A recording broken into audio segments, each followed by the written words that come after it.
Let's talk about what I read in the month of May. Now, in order to talk about what I read in the month of May, I first have to go back a little bit further into the month of April, because at the end of April I finished the book Wool by Hugh Howey. And this is the first book in a trilogy, and I finished the rest of the trilogy in May. So in order to talk about those books, I'll quickly take you back to the premise of this one. So Wool is the first book in the Silo trilogy, which is about these people who are living in an underground silo, and the air outside of the silo is poisonous. It is said to be dangerous to go outside, and actually the only people who go outside are people who are being convicted of a crime, which only happens once in a few years. And then that person is sent out in a special suit, and they are ordered to, or asked to, clean the cameras, because inside of the silo there is only a view of the outside on a screen, and because of all the terrible stuff going on, all the dirt and everything, the cameras tend to get dirty, and people who are like banished from the silo are asked to clean the cameras, so the view inside is improved once again. And of course you'd say, like, why do these people clean the cameras? Why don't they just go away, or give a big FU to the people in the silo banishing them? And that is something that is cleared up in this book, and I'm not going into that anymore, because one of the big things about this book is the twists that are happening, and I enjoyed this one quite a lot. It's a really good book if you like dystopian books, if you like these worlds in which it is difficult to live, and people are trying to figure out how to improve their world, or how to go against the system. So yeah, I definitely enjoyed Wool. So then I moved into the month of May, and I continued with Shift. And this one took me by surprise, because I thought we would be continuing the story, but Shift is actually a prequel to Wool, which I didn't know. So in this one we get to know more about how the silo came to be, and, well, the reasons and everything happening in the lead up, in the pre-Wool era. And it continues up to the point where Wool finished. So then we are at the same point again. But this one is especially interesting because you also have two different perspectives in this one. One of those perspectives stays the same throughout the book, and the other one changes. And actually my favorite perspective was the one in the changeable ones, and the third one, so the last one in this book. This is very confusing if you have not read the book, but I cannot be more specific, because if I tell you which one that was, then you know too much, I feel, to start reading this trilogy. So if you have read this, I hope you know who I'm talking about. I also have to say about this one that the main character, so the character from the timeline, or like the first time thingy, or point of view thingy, that stays the same, is a character that I didn't really like. Now I understand that he is like a victim of circumstances, but I was not really agreeing with his choices, which is again really vague. But if you start a series, or want to start a series, then I think it will become clear to you what I was talking about here. But I did enjoy this one a little less maybe than Wool, because Wool took me more by surprise. I did not think that the twists in here were as good as they were in Wool, probably because we already knew a lot more. But then I moved into the third book, which is Dust. And Dust has a couple more twists, which really got me by surprise again, because I thought I had figured everything out. in these two, but no, you did not figure everything out. Well, I did not figure everything out. Maybe you will if you read these, or when you read these. But in Dust, we continue from the point where Wool actually ended and where Shift ended as well. And I cannot say anything about that. Can I say anything about what it is about? It's the third book in a trilogy, so we are moving towards some type of resolution. That's great information for you. Yeah, as a whole, I definitely liked this series. This was a really good dystopian series. If you enjoyed this type of book, then I would definitely recommend you to read this. It was well written, it is captivating. I have to say that at some points in these books they become just a little bit slower, but then at other times the pace is picking up. So yeah, definitely enjoyed that. You get to know the characters pretty well as well. Get to like certain characters a lot. Some not as much, but that's a good thing that there is some variation going on there. So yeah, I would recommend these, and yeah, I'll have to leave it at that. Then I moved on to the series that I actually had to read in May, the one that I picked from my, came out of my series jar, which was actually a poetry trilogy, which are these by Amanda Lovelace. And I'm going to apologize beforehand, before talking about these, because I know that there are people out there who absolutely love these poems by Amanda Lovelace. And if you do, that's great. I'm really happy for you. I do not mean to, be too negative or anything about this, or definitely about anyone who would like these poems.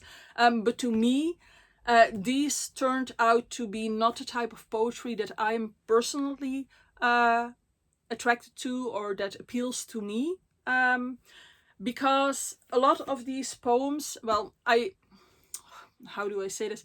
I teach about poetry, and part of what I do is make my students write some poetry, and a lot of these actually looked a lot like what my students would write, which is sometimes really marvelous what I write. I'm not saying that, definitely not, because I'm often quite impressed with what I do, but it does come off as really young. So for example, what Amanda Lovelace does is giving me more of an Instagram quotes vibe than a poetry vibe, and I have indicated some poems to show you or read to you, to try and explain what I mean by that, because once again, I do not want to be negative about this. This is just not working for me personally.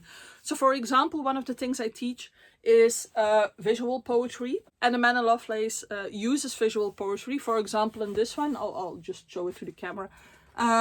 You have promises whispered in the rain will be washed away, and then she makes the letters of away move away from each other and from the poem, which is something that my students do as well after I taught them about visual poetry.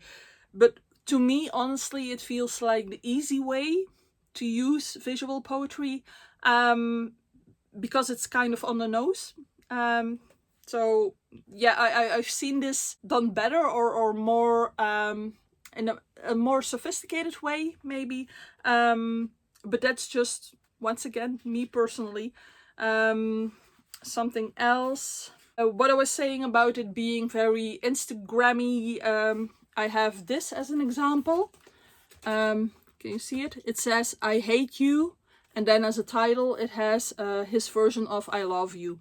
So that's, to me, that's not a poem, but something that's Instagrammable and will get you, I think, a lot of likes if you wrote that. And then another bit of a gripe that I had with these poems is that quite often she is just writing sentences, and in order to make it look like a poem, she is writing each word or almost each word on the next line to make it visually look like a poem, but it's not. It's not a poem when you write a sentence, which might be a very beautiful sentence, and just make the layout do the work. So I got this one as an example. I'll read it. It was while we were drinking our usual late-night coffee, without a tremble in that gravelly voice of hers, she turned to me and said her last dying wish was for me to spread her ashes over the ocean so she could finally go back home.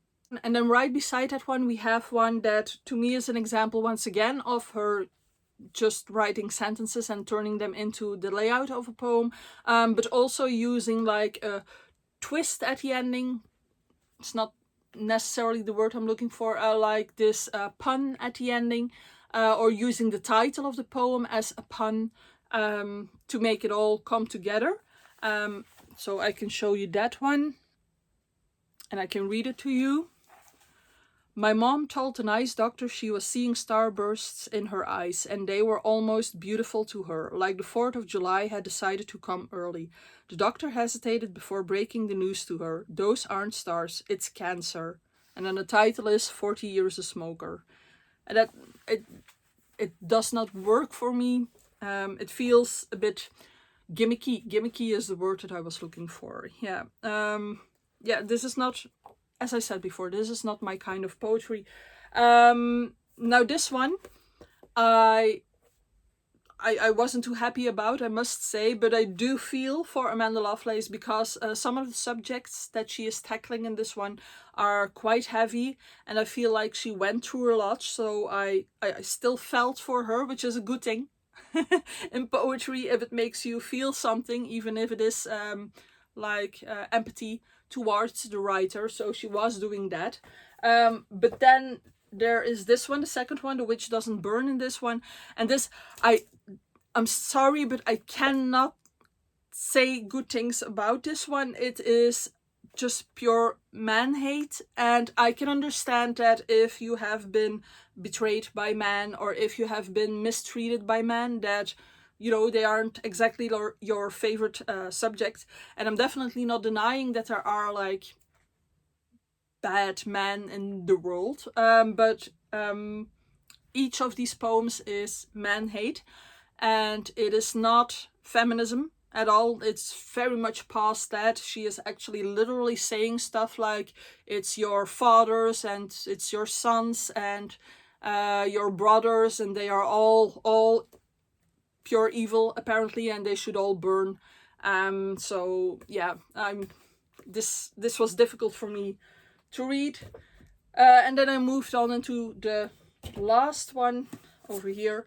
The Mermaid's Voice returns in this one, and this was just like meh to me. It was more like the first one. At least the man hate was gone, but yeah, this was not well, to me, not really an improvement on the rest of it. So once again, if you like these, good for you. And I must say, if these get my students, for example, into poetry or into reading more poetry, well, except for the second one, but the other two, I definitely wouldn't mind them reading this.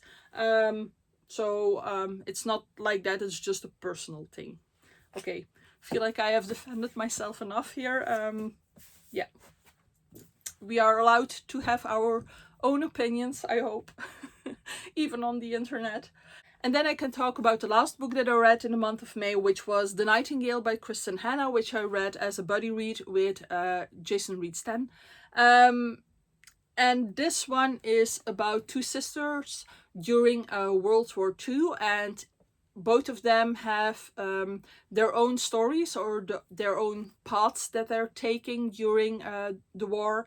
For example, one of the sisters is going into the resistance, and the other sister is staying at home and has an SS officer who is staying at her home or claiming a room in her home while her husband is away in the war, and she cannot refuse him because otherwise she will just lose her house if she doesn't stay there to live there herself with her daughter.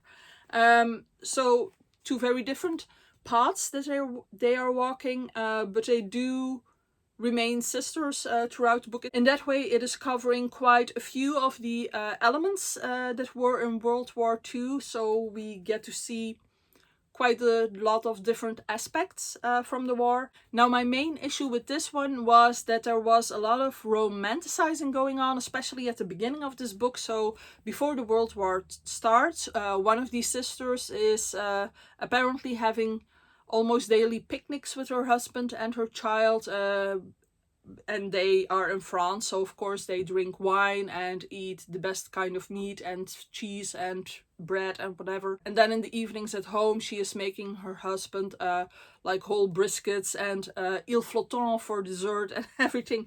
So it felt very over the top. She has this perfectly cute cottagey home, and yeah, and that was just a bit too much for me, this absolutely perfect life that they were leading right before the war. So yeah, but then the war starts, and even then both the stories of the sisters are interesting to follow, but they do get some clean breaks. They are kind of safe-ish or cleanish, or they don't get into the nitty-gritty of the war. But then I have to say that it very much picks up in the last 100 pages of this book. All of a sudden a lot of things are happening, and we do get some more raw scenes, which was a lot better for the book. However, the ending then once again was, you know, too sappy for me. So yeah, I did enjoy my time reading this book. I do think if you are into like romance novels or like historical fiction that is written in this pretty way, that you will definitely enjoy reading this book. However, if you are looking for something that is more raw and more realistic about those times in history, I would recommend you to read other books. For example, one of my favorite books of all time is In Memoriam by Alice Wynne, which is about World War I, and that one is it is cutting so much deeper because it feels so much more realistic, so much more truthful, and therefore much more hurtful than this one does. This one actually feels like a movie that you might have seen already. So those were the books that I read in May. I hope you enjoyed your May reads. Let me know how you feel about any of the things that I said about these books, if you have read them, or if you want to read any of these, hopefully in some kind of way, even though some of my information or some of my feedback was a bit more on the negative side. I do hope you still enjoyed this video, and I hope to see you in another one soon. Bye!